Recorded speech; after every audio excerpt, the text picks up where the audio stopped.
안녕하세요. 위스키 썸띵입니다. 오늘은 간만에 레전더리 위스키로 다시 돌아왔습니다. 특히 오늘은 누구나 한 번쯤은 들어봤을 전설적인 보트를 가져왔습니다. 바로 아일라 섬의 꽃 보모어 증류소의 대중들에게 가장 잘 알려진 레전더리 보트 블랙 보모어에 대한 심층 분석의 시간입니다. 보모 증류소에 대한 전반적인 이야기는 예전에 보모 18년 딥 앤 컴플렉스 리뷰편을 참고해 주시길 바라고요. 이게 너무 예전인가요? 아무튼 블랙 보모 얘기도 사실 전에 바이센티너리를 다루면서 등 두어 번 언급한 바 있는데 그렇다고 오늘 스킵하면 섭하겠죠? 복습해 보겠습니다.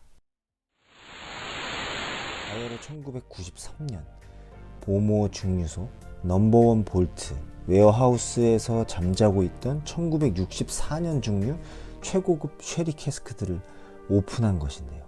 마치 색이 간장처럼 진하다고 해서 블랙이라는 별칭이 붙게 되었습니다. 그리하여 1993년 29년 숙성 퍼스트 에디션을 시작으로 94년엔 30년 숙성의 세컨드 에디션, 95년엔 31년 숙성의 서드 에디션으로 그 첫 트릴로지가 완성이 됩니다. 그로부터 10여 년 후인 2007년 42년 숙성의 네 번째 에디션 블랙 보모어가 나오고요. 2008년에는 43년 숙성의 화이트 보모어, 그리고 2009년엔 44년 숙성의 골드 보모어를 출시하면서 두 번째 트릴로지를 만들어내죠. 이 1964년 증류 최고급 쉐리 캐스크는 결국 2015년 50년 숙성의 제품을 내놓으면서 시리즈가 완결이 되었습니다. 맛으로 보나 가치로 보나 이 중에서 가장 높은 평가를 받는 블랙 보모어는 역시나 첫 번째 트릴로지의 퍼스트 에디션이죠. 본 채널의 자문위원이신 지인이 첫 번째, 두 번째, 세 번째 에디션을 모두 마셔봤다고 하는데요. 그중 퍼스트 에디션이 당시 굉장히 충격적으로 다가왔었다고 썰을 푼 적이 있었습니다. 저는 전에 서드 에디션을 영국에서 맛볼 기회가 있었는데 코로나가 터지면서 취소가 돼서 기회를 날린 적이 있었고요. 다행히도 이번에 세컨드 에디션에 대한 기회가 와서 큰 마음을 먹고 플렉스 했습니다. 전에 보모 바이센티너리 리뷰에서 제가 요약해서 한번 말씀드린 바 있죠. 보모 바이센티너리를 전설적인 보틀에 입문하는 것이라고 본다면 이 블랙 보모어는 말 그대로 전설의 표준이라고 보시면 될 것 같습니다. 보모어에서 레전더리 하면 이거지, 뭐 한 이 정도의 느낌이 아닐까 싶습니다. 비슷한 그레이드의 보모어 레전드들로 1964 소피언티노, 1966 프레스턴 필드,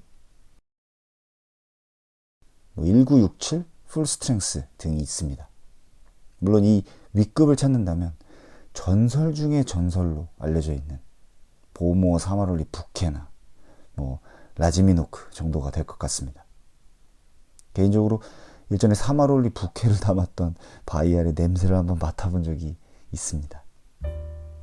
자, 거두절미하고 레전더리 보틀의 표준 블랙 보모어를 바로 한번 들어가 보시겠습니다. 테이스팅에 앞서서 스펙입니다.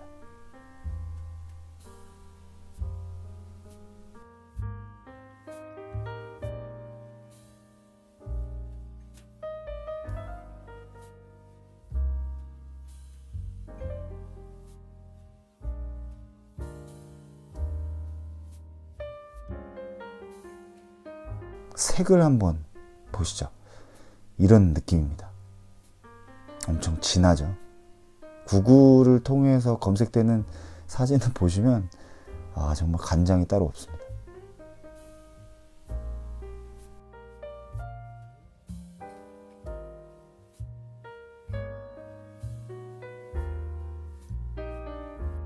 너티하고 그 드라이한 올드 쉐리의 노트, 도수가 50%인데 코를 꽤 찌릅니다. 좋기는 한데 아직까지는 특별한 점은 못 찾겠습니다. 조금 기다려 보겠습니다.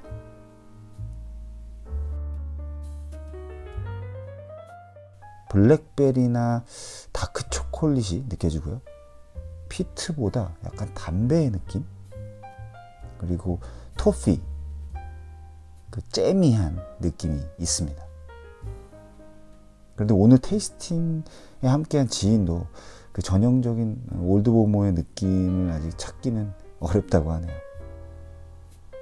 올드보모만큼은 이 블라인드로도 찾아낼 수 있으실 만한 분이라 살짝 당황하신 것 같습니다.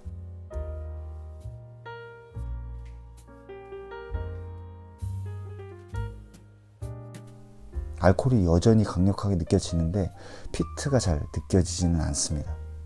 생각보다 컴플렉스가 느껴지는 편은 아니고요. 페퍼처럼 환 느낌이 있는데 이게 시나몬처럼 느껴지기도 합니다. 다크한 쉐리가 있기는 한데 크리미한 편이고요. 약간 가죽향도 있습니다. 그런데 이상하게도 올드 맥켈란의 느낌과 유사한 것 같기도 해요. 올드 쉐리에 올드 피트가 더해졌을 때 그 느낌이 확 다가오지는 않는 것 같습니다. 오늘 평가가 쉽지 않겠다는 생각이 듭니다. 넘사벽 올드보모라기보다 약간 올드 드로낙이나 맥켈란 파인앤레어 같은 느낌에 가깝다고 할까요? 사실 올드보모는 화사하면서 트로피컬한 스타일과 또 굉장히 다크하고 헤비한 쉐리밤 스타일, 이렇게 두 가지가 존재한다고 생각하는데요. 후자의 스타일이라고 하더라도 제가 마셔본 것들에 비해 조금은 떨어지는 느낌을 지울 수가 없습니다. 아쉽네요. 분명 준수한 그 올드보틀의 뉘앙스가 있기는 한데 레전더리라고 칭하기엔 한 20% 부족한 노즈와 팔레트인 것 같습니다.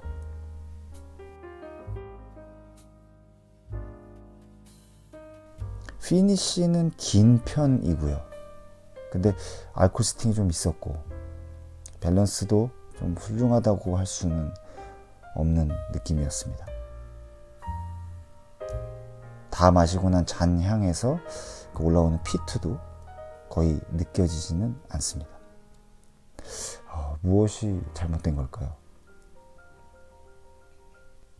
결론입니다.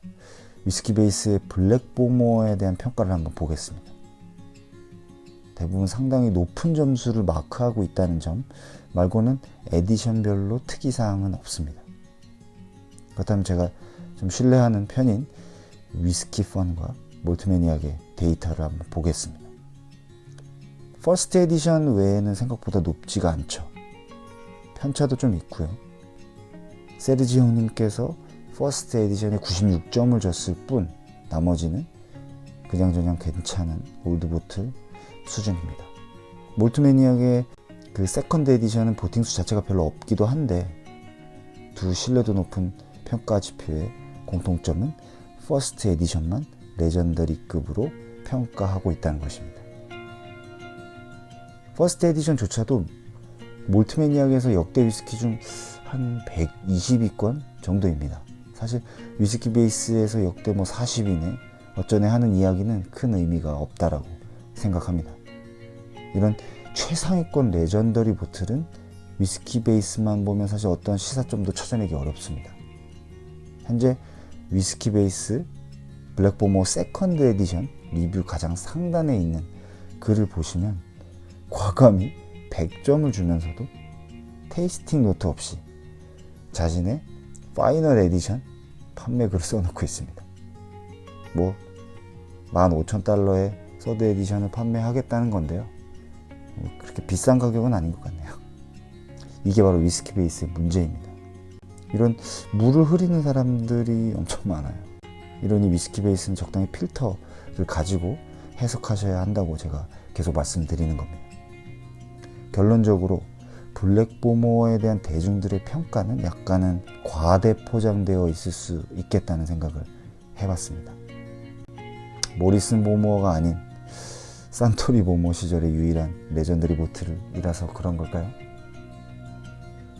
맥켈란 올드 보틀처럼 가성비가 좋은 편은 아닌 것 같습니다. 테이스팅 내내 의심을 하긴 했는데 뭐 이런 결과가 이상하진 않습니다.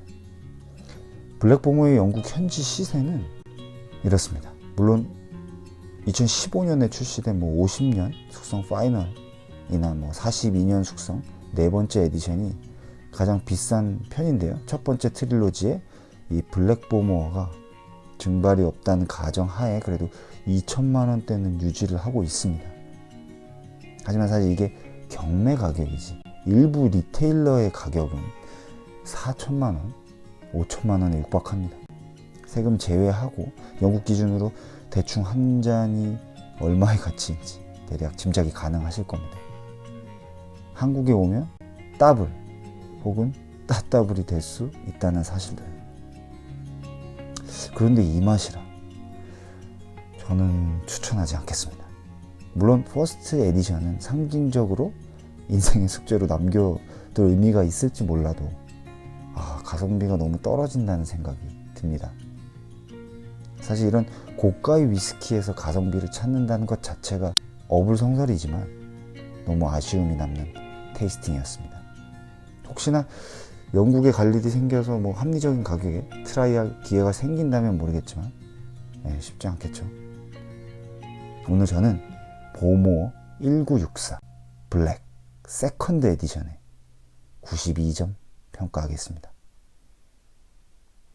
블랙 보모어가 가격이 이미 안드로메다로 가 있고 전문가들 사이에서 그다지 높은 평가를 받지 못하는 점을 감안하면 앞으로 유사하거나 오히려 높은 평가를 받고 있는 상대적으로 저렴한 올드 보모어들을 사 마셔야겠다는 결론에 다다릅니다. 여기서부터는 완전 정보력의 싸움이죠. 긴 시간 시청해주셔서 감사합니다.